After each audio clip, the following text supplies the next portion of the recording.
Hello, welcome back. And in this playlist, we will try to cover DP-700 exam related question and answer. We already covered many questions, and if you want to buy our paid course, you could find the link in the description. Inside this course, you could find many examples and sample questions. Also, there are some practice tests which will cover many questions. Now, if you don't want to buy, still you could support our channel by subscribing and liking this video. So let's go to our questions.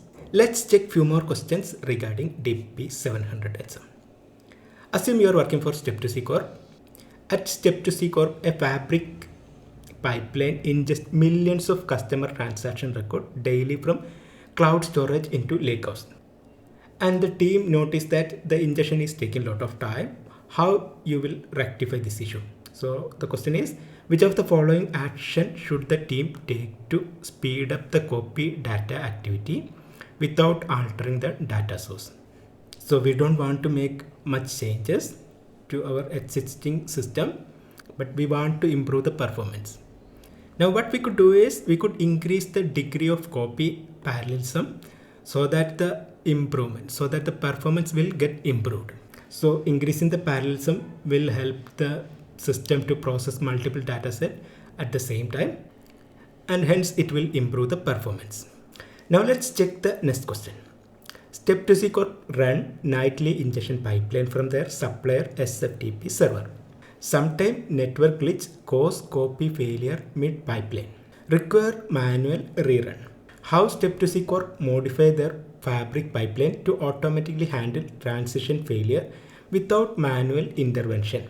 So we have a pipeline and sometime it will fail due to some glitch or due to transition error.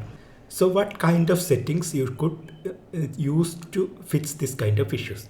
So we could enable retry policy, and I think we already discussed this configuration in multiple questions. So we could enable retry policy and it will help us to rerun the Fabric pipeline even though it failed. So we could set how many times we could rerun, and we could also set the interval.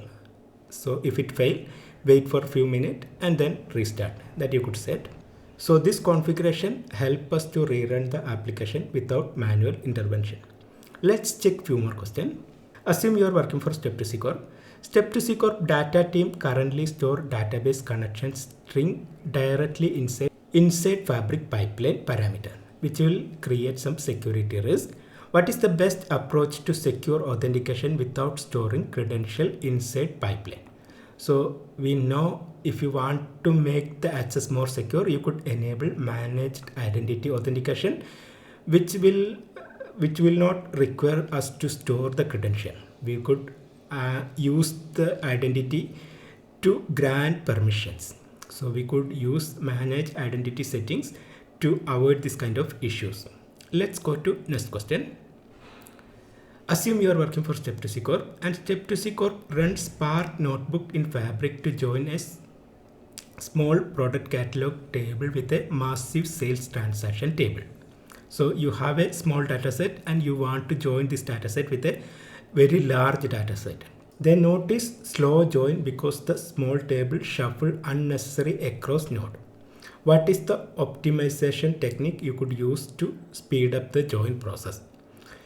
And the right answer is you could enable broadcast join for small data frame, which will improve the performance. So what you could do is you could enable broadcast join to avoid the shuffle, and it will drastically improve the performance. So it will drastically improve the performance if it is a small table. So this is the right choice. Let's go to one more questions. Assume you are working for Step2C Corp as a data engineer. Step2C Corp need to restrict financial analytics so that they can only view the revenue and profit table in Lakehouse, not sensitive HR related tables. Now the question is, Step2C Corp need to restrict financial analysts so that they can only view the revenue and profit table in Lakehouse, not sensitive HR related tables. Which feature should be configured to enforce such fine-grained access control? Now the requirement is we need to restrict the access to certain table, and we could use object level security to restrict or to implement this kind of scenario. Now let's check one more questions related to degree of parallelism in copy data activity. So assume you are working for step 2 C core.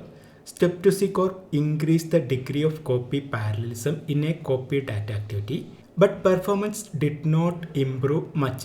What could be the most likely reason? So the issue is, if you have very less number of tables or very less number of files, increasing parallelism has very little effect.